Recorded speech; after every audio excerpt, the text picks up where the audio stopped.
As the name applies, the Ministry of Transport, Works and Infrastructure is responsible for all modes of transport, air, sea, and also land transportation.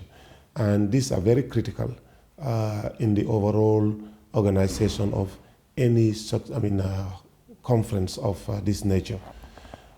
Right now, under the aviation sector, we as a government are spiritedly engaged with the OIC Secretariat in Banjul and our critical partners within the OIC family to ensure that the necessary issues are put in place for the arrival, the landing, and also transportation from the airport to the various hotels that are identified for the hosting of the delegates. All the necessary infrastructure are being rechecked. The Gambia Civil Aviation Authority has actually mapped out a working document that has been submitted to the ministerial group chaired by the Vice President for the organization of the OIC conference in the Gambia. And currently, the OIC Secretariat and the Banjul International Airport authorities are working hand in glove to ensure that there is glitch-free activities for the conference. We are currently preparing the VVIP to meet all the expectations for our VVIP guests that will be coming, the presidents, the kings and the prime ministers that will be coming. The electricity issues are all being sorted out at the airport. The logistics are all being mapped out and are being provided. And if you also look at land transportation, the infrastructure outlay is already been finalized, especially the construction of the Harden from the airport to the Senegambia, where major activities for the hosting of the guests will take place. As you can see, we are now doing the finalization on the Harden to do the road lining, do the markings, and also the road furniture. In terms of the conference center preparation itself, the facility, we are repainting and also doing some renovation works, even though the conference center is new, but it is our considered wisdom that we have to give it a new facelift again, ensure that certain fittings are redone, and then we reconfigure even the seats and the tables and the sitting arrangements. All those things are being done. So really the ministry is also working with the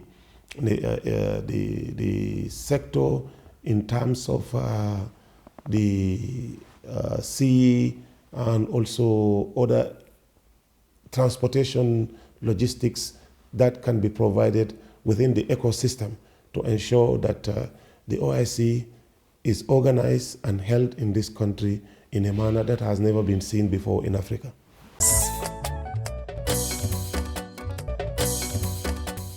One of the most significant challenges is actually to meet the expectations of the OIC Secretariat in the Gambia, but also in Saudi Arabia, in terms of providing the necessary infrastructure that is of standard, is of quality, and also meet the expectations of the organization.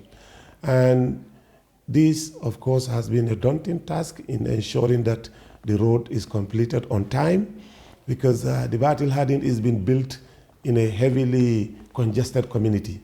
Therefore, doing the relocation, demolition of already built structures and properties, relocation of services like water, electricity, and telecoms was really a major challenge.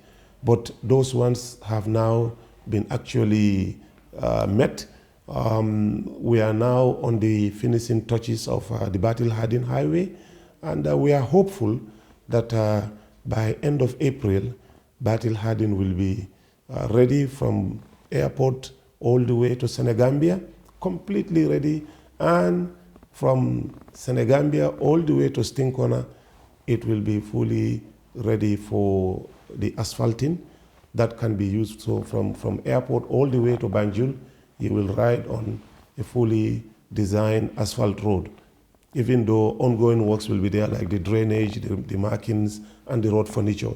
From the Kairaba Avenue going all the way to Stinkona, those ones, at least, the entire road furniture may not be ready, but it will be fully ready, it will be asphalted, and then you can run on it without any hitches.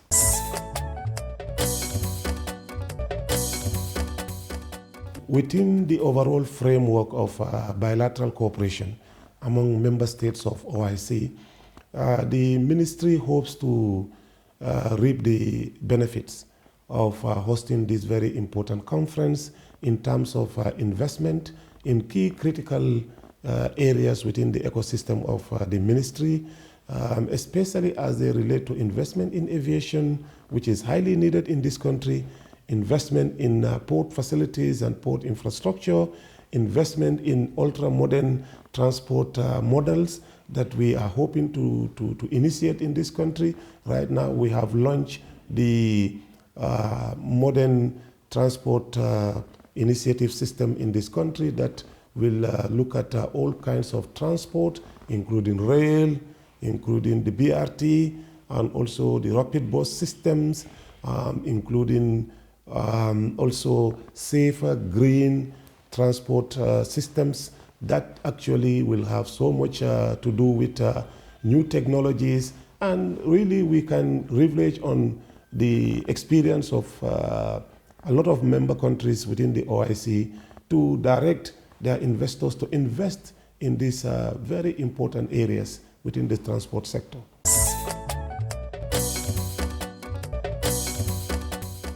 The impactful nature of this conference on the lives of the people in terms of legacy projects that we have initiated cannot be overemphasized. If you look at the Battle Harden alone, this is in excess of $100 million. It's the first road of its kind in this country, and when it is fully ready and up for use, especially after the OIC conference, it will not only help the Gambia manage our huge traffic gridlock efficiently, but it will bring in a new idea of how to build road networks within congested communities and sustainably manage them even after a long period of time. Now, if you look at the other areas that we have invested in terms of their opportunistic importance to the overall sustenance of the project that we have initiated, you will see that we have already started 50 kilometers of road networks in areas that are linking communities to the Battle Harden Highway. Once those ones are ready, the Battle Harden will be less congested. Traffic will be moving and flow much faster than previously that we have right now. And more importantly also, we will see communities will benefit from new developments in terms of water and electricity and telecoms, because the 50 kilometers of roads that we are building right now are coming with all these service facilities. I mean, wherever we build the roads, we bring in new up-to-date technologies in terms of water pipes, water connections, and also we bring in efficient electricity modes like solar panels and also solar street lights that will be provided on these roads. But we also relocate the entire electricity lines, and then we replace the old inefficient cables with brand new state-of-the-art cables to ensure that there is efficiency in transmission of electricity in those, or distribution of electricity in those areas. We are also providing brand new telecoms cables, broadband cables in all these areas where we are building these new roads. So it is a huge legacy for the OIC, because what will happen now is wherever we have these new roads, 50 kilometers stretch across different parts of the Greater Banjul area, they will benefit from high-speed, new broadband infrastructure. They will benefit from new cables that will distribute electricity efficiently and then reduce this problem of overloading the lines, leading to frequent fire outbreaks. It will also bring in brand new state-of-the-art water facilities to these communities. In addition to this, the OIC also is building brand new water reticulation systems for the National Water and Electricity Company, and we are working with them in ensuring that these are placed in strategic places along communities that were one time cut off from these important services.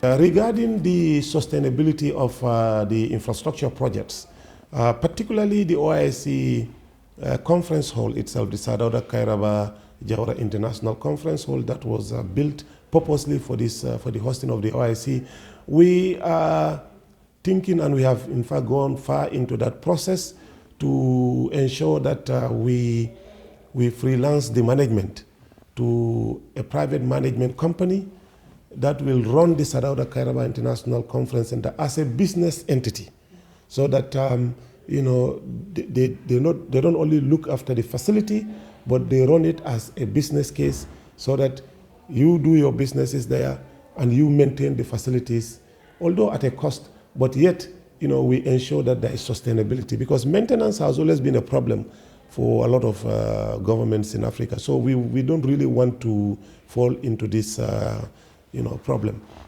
Now for the roads, also the Battle Harden, we are also going to hire a management company that will ensure that the Battle Harden is well kept after, well maintained, and also well clean. Also that we have all these new technologies that will monitor traffic, that will ensure that every day the road is clean, the road is well kept after, looked after, and also if there are issues, in case some drivers hit the poles, the lamp poles, and then they are destroyed, they are not left hanging there. This company really, we hope to be responsible for the overall maintenance of the entire facility, so that even after the OIC, the road will be well maintained and then it will be sustainably managed. Now, if you look at other intervention areas that we have done, for example, the VVIP at the airport, which is also a beneficiary of this OIC, overall OIC agenda, we are also hoping to lease it out to a private management company that will ensure that the VVIP retains and maintains its standard as it has been handed over to the government. So all these initiatives are there, and we have gone too far in those discussions that immediately after the OIC, work continues and the legacy remains.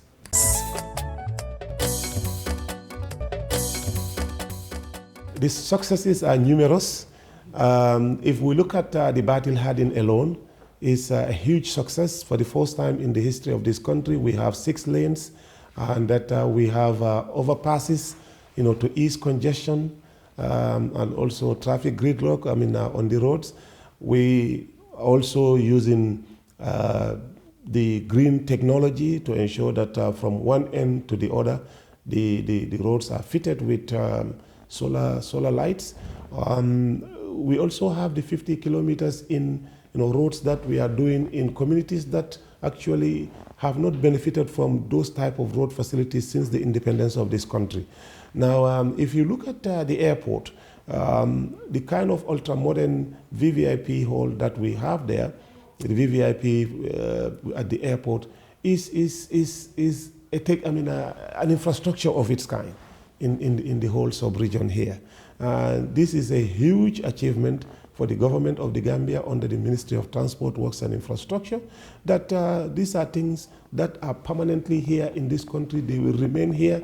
They will not be uprooted and then returned back to any country. And the Gambians will be working there even after the conclusion of the OIC summit in this country. So these are tremendous achievements. But in addition to what we are doing within the Greater Banjul area for the OIC, this ministry is also building roads across the country. Right now, what we are doing is in excess of 850 kilometers of roads across the Gambia. And that is really a no small feat.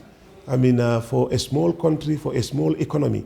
If you look at that, apart from the Battle Harden and the 50 kilometers OIC, all these roads that we are talking about are actually funded and sourced from the national budget. And even the Battle Harden Highway, actually, the Gambia government is the biggest contributor in terms of financing this Battle Harden Highway.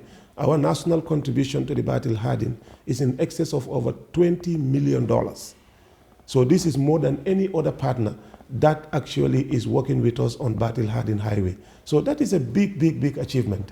Also, I can say within the port development subsector, we are in fact finalizing the arrangements to sign an agreement with a private partner to have a deep sea port in this country, the first of its kind in the Gambia. And it is envisaged that once the preparations are done and then the deep sea port is in operation, it is going to revolutionize the overall economy of this country.